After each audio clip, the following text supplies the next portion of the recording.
Israel Hamas യുദ്ധം ആരംഭിച്ചതു മുതൽ ഗസയിൽ വെള്ളമോ ഭക്ഷണമോ വൈദ്യുതിയോ ഇല്ലാതെ അവിടുത്തെ മനുഷ്യർ ദുരിതം അനുഭവിക്കുകയായിരുന്നു.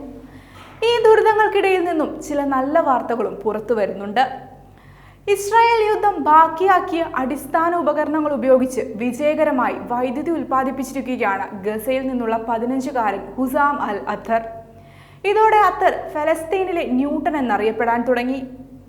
ഒക്ടോബർ 7-ന് ഇസ്രായേൽ ഹമാസ് യുദ്ധം ആരംഭിക്കുന്നതിന് മുൻപ് വടക്കൻ ഗസയിലെ ജബൽ മുഖ്ബീർ സ്കൂളിലെ വിദ്യാർത്ഥിയായിരുന്നു അത്തർ.